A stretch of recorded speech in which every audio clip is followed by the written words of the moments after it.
Hey, what's up? And thanks for joining me today as I check out some new strings from what I'm guessing is a newer company called the Brass Knuckle String Company. I'm going to be installing them, and I figure might as well take this opportunity to do another string changing tutorial, of which I have many here on the channel. But hey, there are new guitar players showing up on the block every day, plus new viewers of the channel here every day, so I figure, what the heck, maybe you've seen me do this 20 times, maybe it's your first time, but I'm gonna share some tips and tricks and just kind of go through a quick one here on a Floyd Rose setup. So if you've got a Floyd Rose guitar and you're wondering about changing the strings, or maybe it hasn't worked out in the past and you just want to see some new methods, you're in the right place. You also hear about these new strings. So yeah, Brass Knuckle String Company. You can check it out, brassknucklestringco.com or Brass Knuckle String Co on Instagram.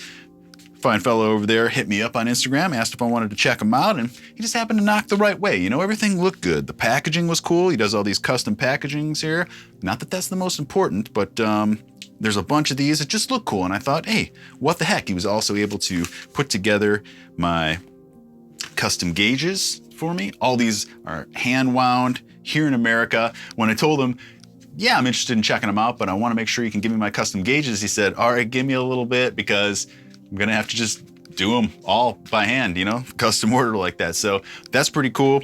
My custom gauges are 11, 13, 20 wound, 30, 42, and 52. Again, 11, 13, 20 wound, 30, 42, 52. It's the gauges I've been playing forever, no matter what brand. It's just something that I liked early on and I've stuck with since. And a big tip, if you've seen in my string changing videos before or anything like that, I say that that's the best way to maintain a good float is to use the same brand and the same gauges over and over again. If you do that, you shouldn't have to do float adjustments. If you change gauges, tunings, brands, things like that, you're definitely gonna have to do float adjustments. Hopefully we're not gonna have to in this video, but since it's a new brand, even though they're the same gauges as what I have on here right now, which are DRs, but exact same gauges, the float may change and I may have to make an adjustment on there. So anyways, just gonna run through this and then we'll give it a strum, see how they feel and sound. But ultimately, you gotta play a guitar with a new set of strings, in my opinion, for a few days at least. Hearing it, different riffs, different chords, whatever you're gonna do, solo and stuff like that, to feel how they're really gonna be. You can't, in my opinion, you can't just throw them on and be like, yep, these rule.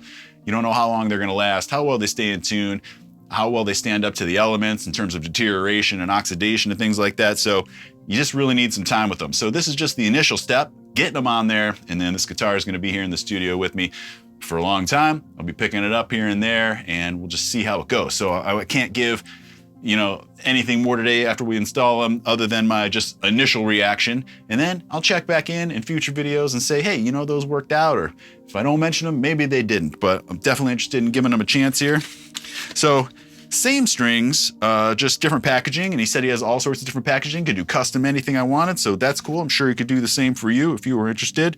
I said surprise me, so these look cool. Some old, I don't know, what do you call that, 1920s fighter, bare knuckle fighter, and this one, it's looks like Vic Rattlehead jamming some guitar in front of a half stack there. So which one should we go with? Let's just go with these here. All right, even inside. I don't know why I'm so into packaging. The little additional touches, as long as the product's great, you know, it's a little above and beyond. I like that. So, one of those deals where it's 2 strings per sleeve here. So that's the 52 and the 11. That's the 13 and the 42, and that's the 20 wound. It does have that mark there. And the 30, yep. All right.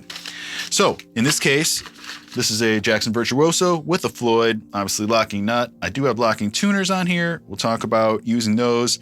And if you don't have locking tuners, that scenario we'll talk about as well.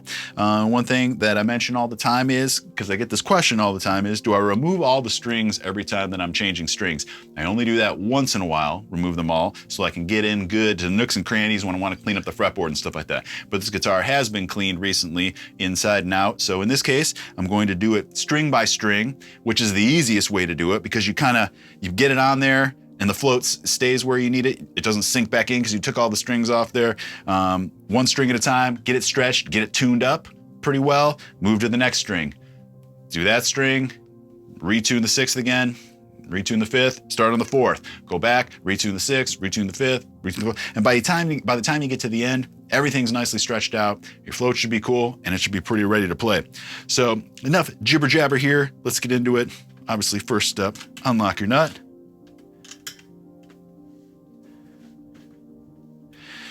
Step 2, make sure your fine tuners are in a good spot. They are, and that good spot is about midway. One trick. 6th string, loosen it all the way. 4th string, tighten it all the way. And then your 5th string, just put in the middle, and then go back and put all of them in the middle, and that's your midpoint. So that's done. 1st string's coming off. Just gonna loosen it there. I always like to leave the eye hole of the tuner facing me. It just makes it easier when you're going to restring rather than get to the point you have to search around for it and everything. So as you're loosening, just have it facing you. I'm gonna undo. Again, these are locking tuners here, which clamp down on the string, making everything easier and more convenient. But if you don't have these, don't worry about these. So I loosen that. Cut the string there, pull it, and the point of that is so you don't pull this through your nut that's all bent and jagging at this point through your nut, which could damage it. So it's coming through with nice smooth, easy peasy. One other giant tip that may seem super unimportant, but it comes into play that I have failed to remember here is to have a garbage can nearby. I believe that keeping a clean workspace is just a good idea for many reasons. One of which, and this is a touring band etiquette thing, is sometimes, you know, I'd be at a show and some other band, some guys would be there tuning it or changing their strings. Hey guys, what's up? You know, and they just leave their shit everywhere. The packaging, the old strings and everything. It's just like, man, just clean this up, you know? So that's how I roll. Keep your workspace clean and it'll reward you. All right, so this is the 5th and the 11th. VCI treated envelopes. Wonder what that means. All right, so I don't prefer this where they combine 2 strings in one packaging, one sleeve. I know a lot of companies do that though, so I'll cut them some slack, probably save a couple bucks. Again, thank you for sending these over to me. So yeah, because now I got to keep an eye on the 1st string here while I go with the 6th, and it's gonna be a while before I get to it. I suppose I could just do the 1st string next. It's not how I typically do it, but hey, let's switch it up, huh? Keep this video fresh. All right, so now I'm gonna clip off the ball end.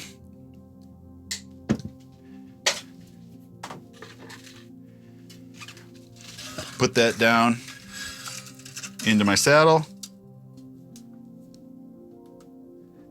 Nice and straight. I like to feel it hit the bottom of that saddle plate there and making sure it's straight, not off to the side or anything like that. You know, nice and straight. I use my whammy bar, the palm of my hand there, to push that down so it gives me more access to the saddle screw. Do by finger first, save yourself some time. Tighten it up. You want to get it nice and snug. It's always going to be some play because you're pushing into like soft metal.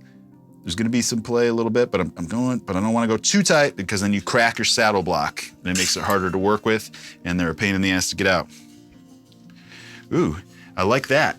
It's got the thinner end without the wind on it there, which makes it nice and easy to not only go through your nuts, but also fine. So in this case, because I have locking tuners, I could just go straight through, tighten down the locking tuner, and it'd be good. But if you don't have locking tuners, and I still just do this out of habit, I go, depending on which side you know, you may have a headstock with a 3 and 3 configuration, the 2 knobs on each side, whatever. So you need to determine, just look at the way it is. All my strings are on the right side of the tuning pegs on this one. So we're gonna keep that for the consistency. So I start on the right side, just go around once, through the hole, on top of the string, I'm on top of what I went around with. See that?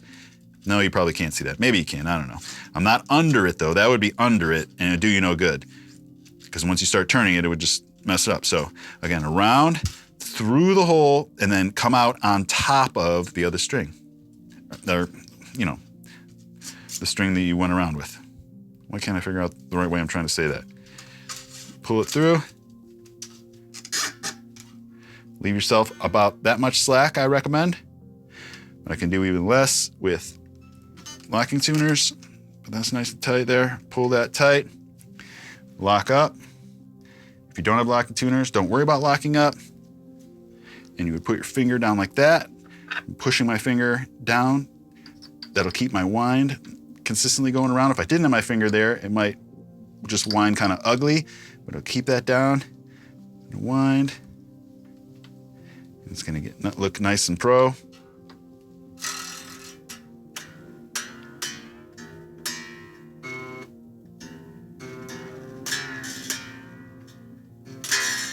It's probably close to a C. And when we're doing it one by one too, I like to just have my tuner going the whole time. So we can just get what's going on. So right now we're gonna be close to C. Look at that. Pretty damn close, but it's obviously gonna stretch because it's brand new. So we're gonna encourage that stretch, pushing down there at the saddle and then putting my fingers underneath, pulling up, pushing down with my thumb. Work that along there. Even get this guy a little bit. Now watch how much it's detuned. Down to whatever that is. Back to C. Do it again.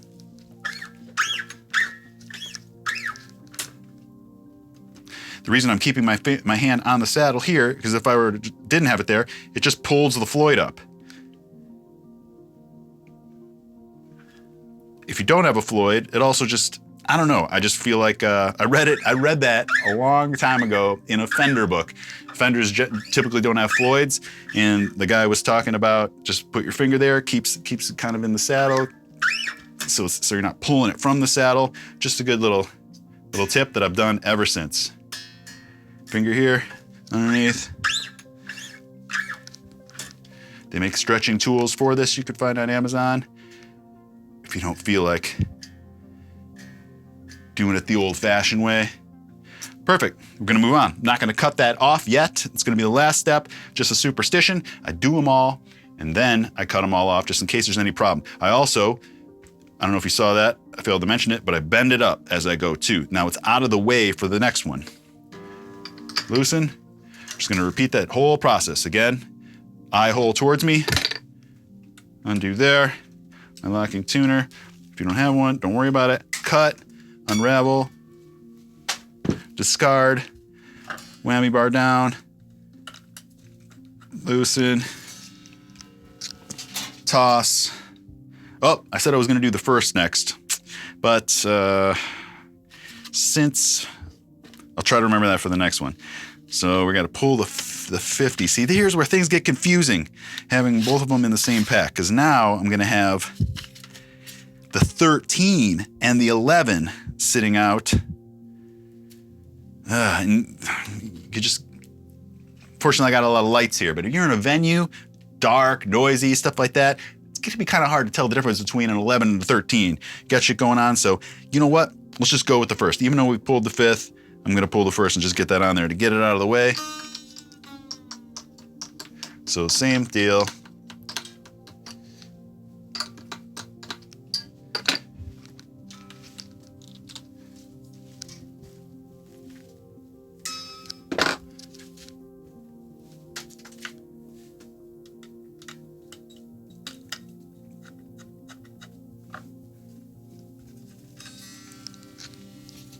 All right, here we go with the first. Cut the ball. Install in the saddle, push down, whammy, push down there till I feel the plate. Tighten with my hands, keeping the string nice and straight. Sometimes I got a little caught up on something there and I couldn't do it, so I needed a little adjustment. And once that's finger tight, tighten this down, nice and snug, but not as hard as I absolutely can.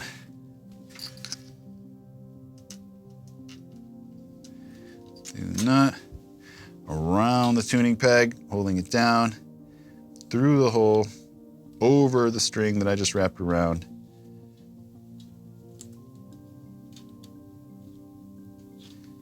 Pull that tight, give myself a little slack there, perfect. Stretch up, lock, if applicable.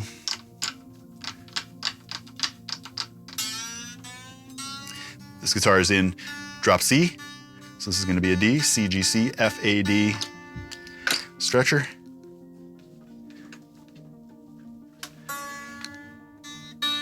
It's not even really a D right now because I don't have the 5th string on there. So all these tunings aren't going to be right, but we'll redo it, but we're getting close enough. When I get the 5th on there, then we can do that, which we'll do right now. So I don't need the 1st and the 6th pack anymore. Here we go with the 2nd and the 5th.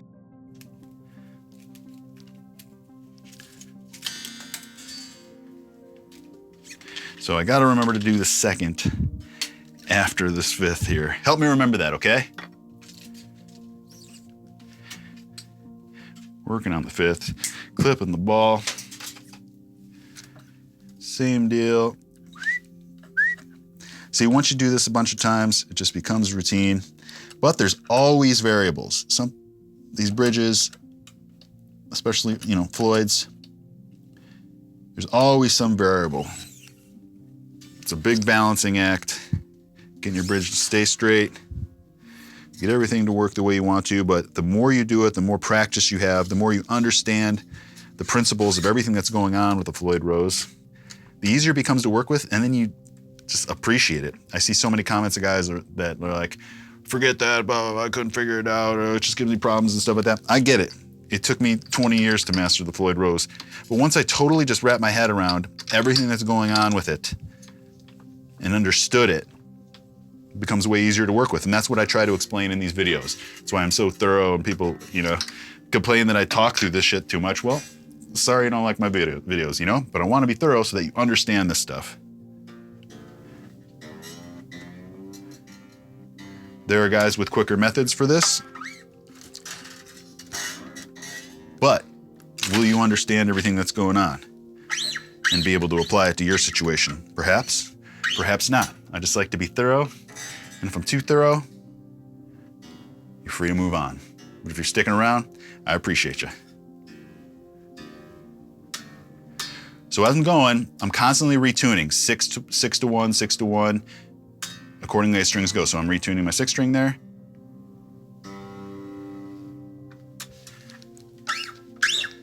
And I re-stretch each time. And as I said, as you get closer and closer, the tuning discrepancies will become less and less each time. So right now, this G, the 5th string I just put on, every time I come back to it after changing the next string, the tuning discrepancy will be lessened. Same with the 6th string, C. And all of this is because I needed guitars to be ready every night on stage, and my techs would change my strings every single day. And if they didn't go through the proper stretching process, I'd get on stage, the adrenaline, jamming out, ripping through, stuff like that, they'd go whack out of tune if they weren't properly stretched beforehand.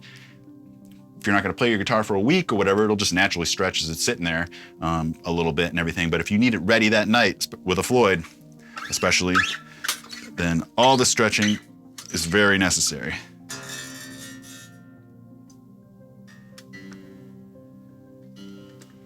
All right, thanks for reminding me. Time for the 2nd string.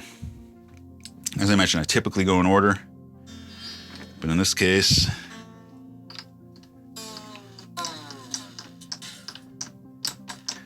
make sure the eye hole is facing me.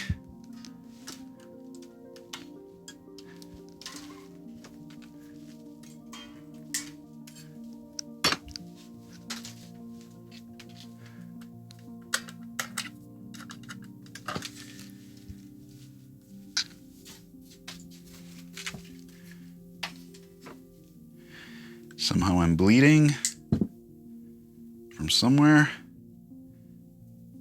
Must have got poked.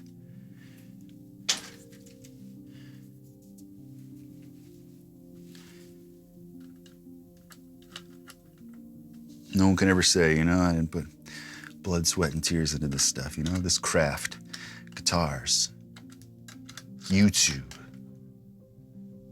string changing. I love these maintenance videos. They're my favorite to make, whether you like them or not. Well, if you're still watching right now, you must like them, and I appreciate you. Thanks for hanging out. I could do this stuff all day, every day.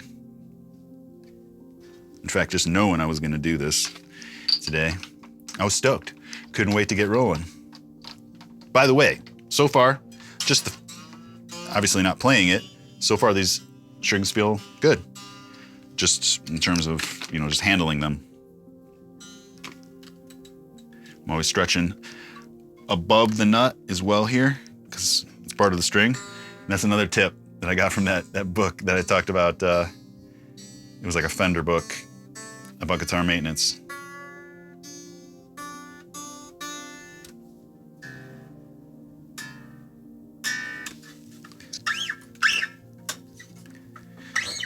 It was a big book, and it would sit, dude, I'm getting blood all over these strings, crap.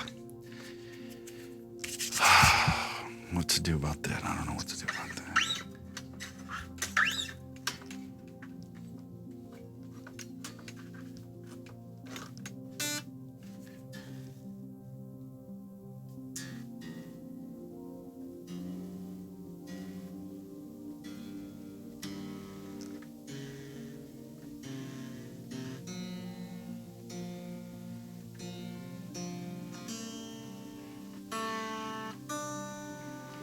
Okay. Let me grab a Kleenex here so I can.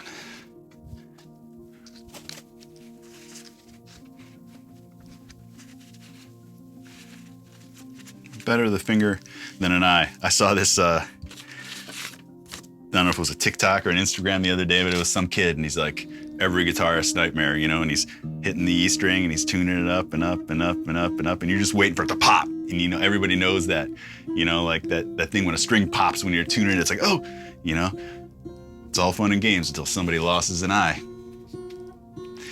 Anyways, when the string actually popped, you didn't know what to expect, but it's like, you know, it cuts to a scene of his house exploding. It was hilarious. Okay, last set here. So this is 20 wound as the third, and the 30 as the fourth. See, even the fact that these are both wound, which I want, it's kind of hard to tell. In a dark venue, you'd never be able to tell. That's the fourth. Okay.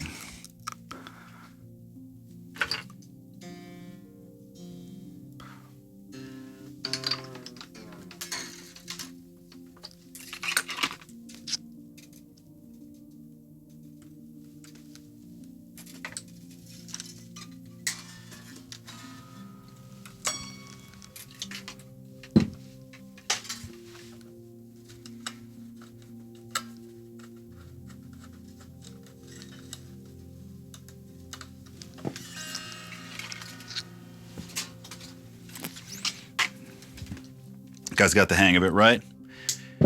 Probably don't need to explain everyone what I'm doing.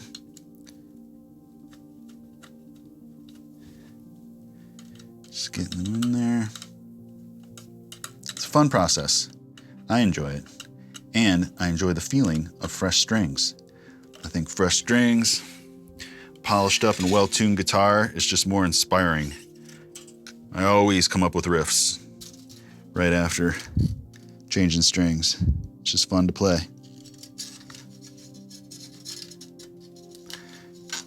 Leave me a comment if you feel me.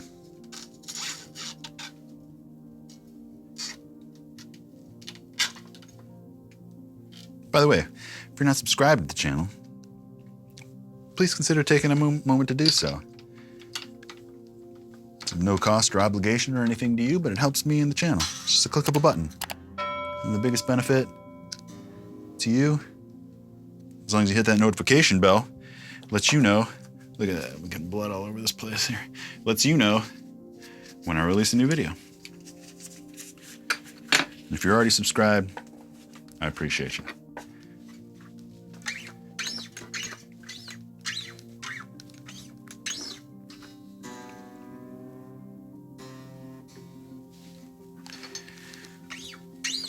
So far, the only problem with these strings is that I'm bleeding. Nobody makes me bleed my own blood.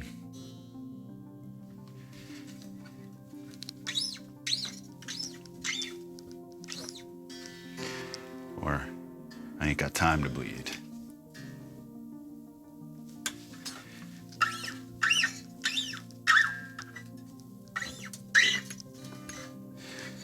Five down. One to go. Another quick tip. How do you know when it's time to change strings? I run my finger underneath the G string. Could really be any string. And as I go over here, if I feel the indentation of each individual fret on the underside of the string, it's okay to feel a little bit, but the bigger indentation you feel, the more you know you need to change those strings. At least that's how I think about it. All right, last one.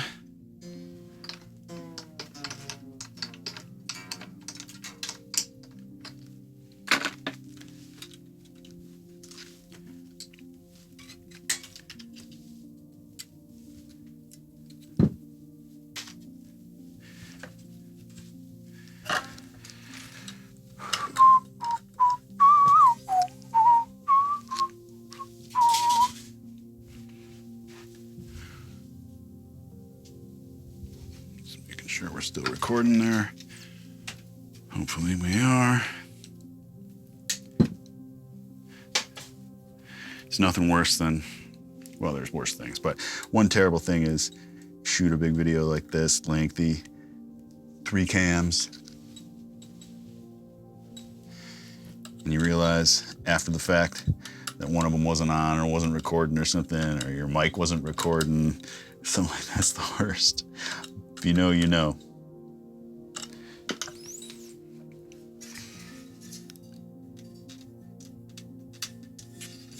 I'd also do this a lot faster if I wasn't talking throughout the process. But I do like talking. I enjoy teaching this stuff or demonstrating it for those in need. But I actually have a video that I did a long time on the channel about how fast I could change strings on a Floyd Rose. I think it was like under 10 minutes or something. God damn it, I'm seeing blood everywhere.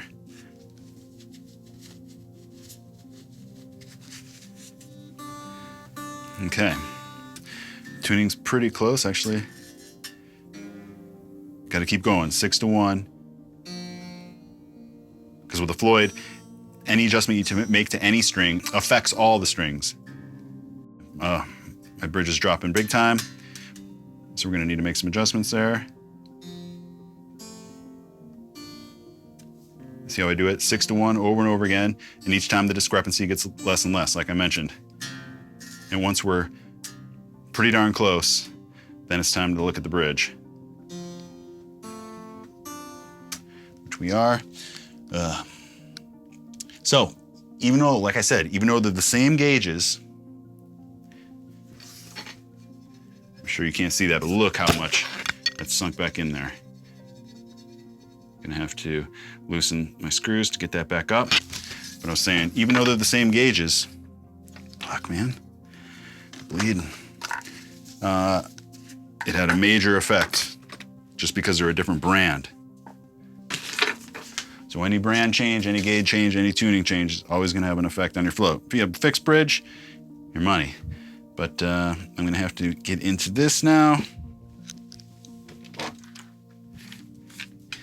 I don't think I'm going to talk about it the whole time, as I have some cool, very in-depth float videos here on the channel that I'm going to flash on the screen right now. And if you want to learn more about float, please watch those. They're very helpful. Just look at the comments. So many dudes are like, man, this was helpful. And that's what I like to hear. Into the cup they go. All right. Because I'm gonna need to loosen that quite a bit. Let's see on the other side.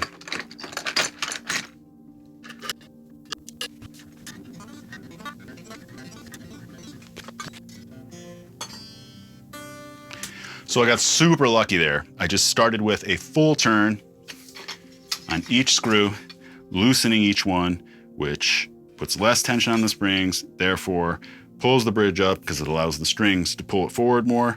It's absolutely perfect right now.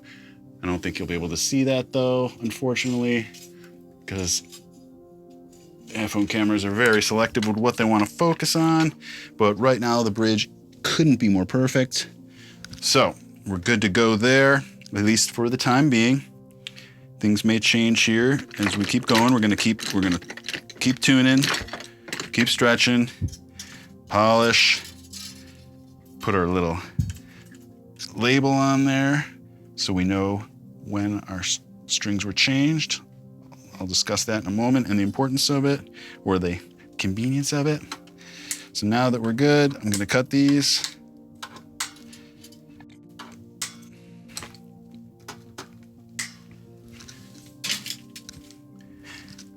Miss. So I cut them off super close and then I bend them down to hopefully avoid poking myself, which happened earlier in the process than usual this time. All right, so that's good. Let's give it a quick polish here.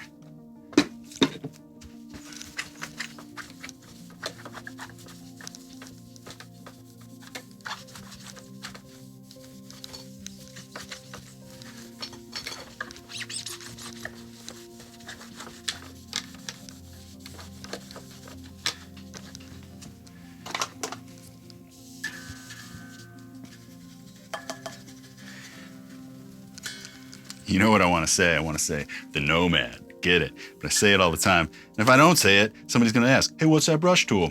This is the Nomad. It's killer. I've talked about it 1,000 times because it's a product I love. All right. So we did that. A quick one on the yeah, I'm not going to put that plate on the back yet until all is said and done. And I can confidently say that the float is perfect because even right now, as the guitar is becoming friends with the new strings, it's settling in.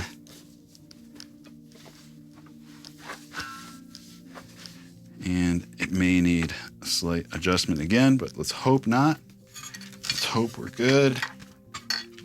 Okay. Let's check the tuning. Actually, I'm gonna give it more stretch here.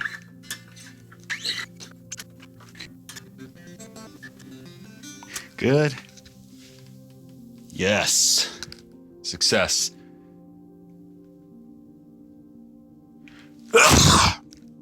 Thank you. All right.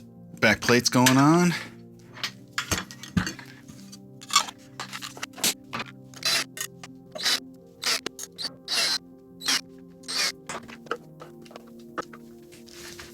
All right.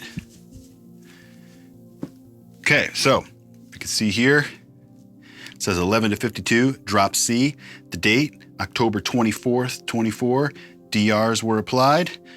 So now I can just take, the reason you want to do this is, like in my case, I have many guitars with different tunings, all the same gauges, like I said, but some different brands now.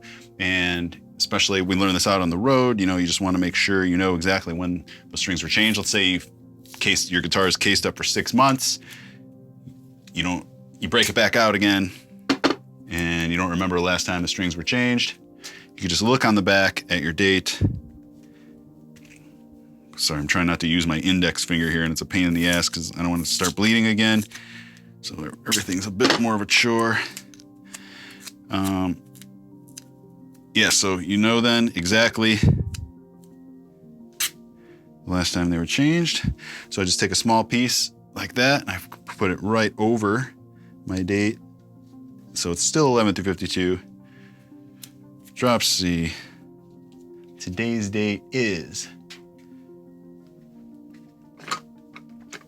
Wednesday, December 4th, 12/4/24, and these are brass knuckles. So I'm gonna do a B, K, and now we know that. Good rip. Well, almost. Good rip. Okay, tuning one more time, lock the nut, fine tune, and then we're good to rip. Very good. All thanks to all that pre-stretching we did. And because we centered out our fine tuners, we'll have room to move in either direction now for the fine tuning, which it usually goes sharp after you lock the nut. So we're good there.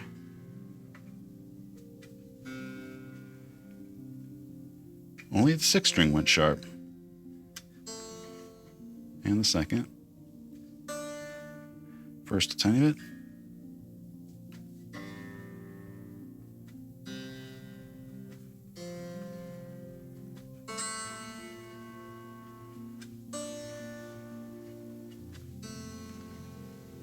Alrighty, we're in business. Let's see what happens when we strum this bad boy. Not at all warmed up. And I know my finger's gonna start bleeding again here. We'll see what happens.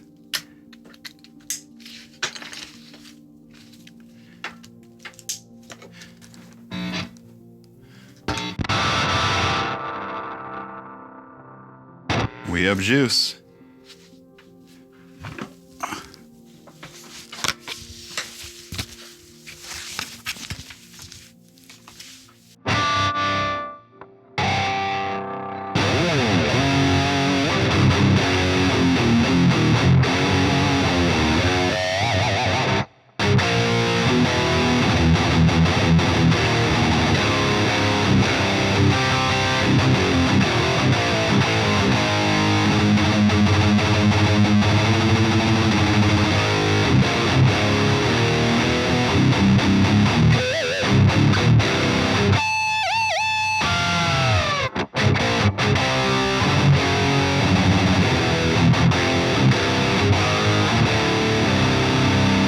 They feel pretty good. They feel different. They feel a little slinky.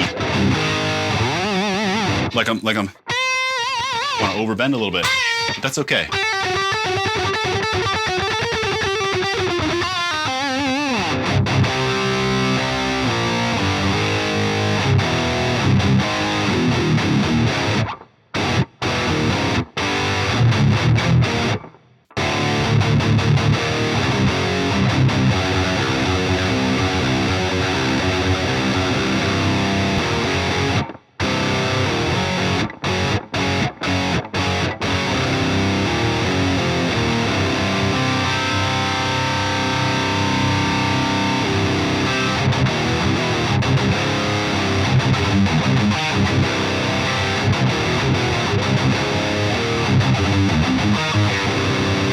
No, you got like some go-to riffs that you play when you're you're trying out an amp or a guitar or something like that.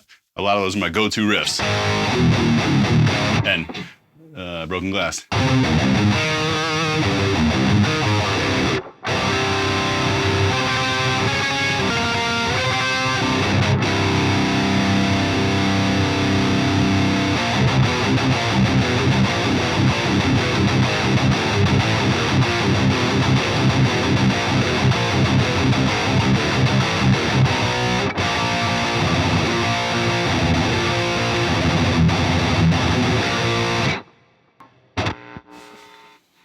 So they're feeling pretty good. As I said though, it's gonna take days or weeks for me to determine whether I love these or not. I'd like to thank the Brass Knuckle String Co., the guys over there, for hooking it up, making these custom ones for me, and we'll see, perhaps be using these more. We'll check them out. If you want to check them out for yourself, like I said, look them up on Instagram or their website. Appreciate everybody watching here. Make sure you're subscribed to the channel, as I mentioned before. Give the video a thumbs up if you liked it. Let me know if you thought it was helpful. Definitely explore my guitar maintenance series tutorials playlist, as I've got everything you need: intonation, action, changing strings on a Floyd, floating your bridge, Evertune, all that kind of stuff. I go over it all. I got tips, fret polishing, everything you could think of for guitar maintenance. You're in the right place. So appreciate everybody watching. Hope to see you on the next one.